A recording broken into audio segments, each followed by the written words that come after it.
This is my last dive for this trip, so why not do this dive with family? Now my brother was having a little trouble with the descent, but in reality this is not as much of an issue as you might think. And the reason for this is for every minute you spend on the surface, you will only lose 30 seconds at 10 metres, and when you're at 20 metres, well, that only equates to 20 seconds.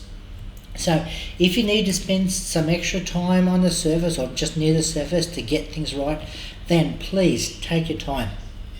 Better to get it right on the surface than have a problem at depth. One of the main frustrations that I have with diving is not the actual dive, but it's what happens when I look at the footage, and this time is no different. So while I was underwater, I was filming everything because it all looked so awesome, and it was. But then when I was preparing this video, it wasn't that good. It looked pretty bad, and I couldn't use most of it. The problem is that what you film does not even come close to what it's really like. So if you like this video, then don't press like and subscribe. Although if you do, that would be nice. What you really need to do is to go and get your dive certification.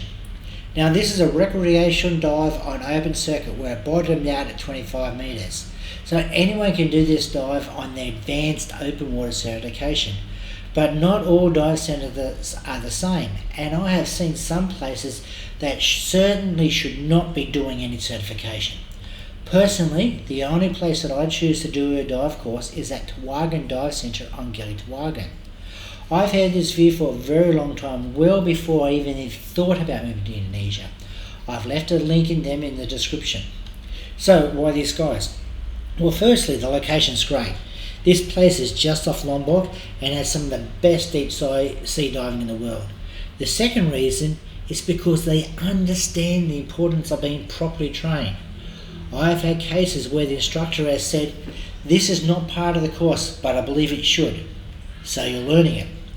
For them, it's not about ticking boxes, but making sure that you are a safe diver. They live by the mantra that the ultimate goal of every dive is to get back on the boat. This makes them as safe as crossing the road. Well, if you live in Sydney, Australia, just think of something else.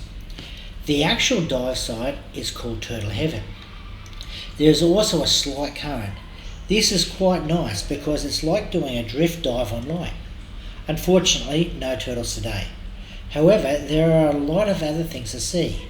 You've already seen an eel in this video, and as long as you don't put a finger near them, they are quite harmless. But this is true for everything you see. No touchy-touchy. This is so that future divers can see what you are seeing and for your safety. The animals are more scared of you than you are them, but if they feel threatened, they will attack. They don't know that you're just there to say g'day. And most of them have some pretty good defense systems. Like I said, no touchy-touchy. So no dive is perfect, and I want to highlight a mistake that I made on this dive. I was not quite keeping up with the other divers. Now this caused two problems that I will keep in mind for future dives. The first one is that while I could see them and get to them, for me to get to them, there was for them to get to me. By being closer, I could have made it easier for them to give me help if I needed it. So, on my last dive, there was no current or surge. So even though we were at a greater depth, we had scope to be further apart. This is because you don't want to be any further apart than a couple of kicks, and there's still conditions made this possible.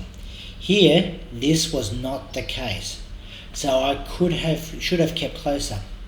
Having said that, all things considered, I'm really happy with this dive. But one thing I've learned a long time ago is have a quick debrief with yourself at the end of each dive. Work out where you've made mistakes and how you can do better.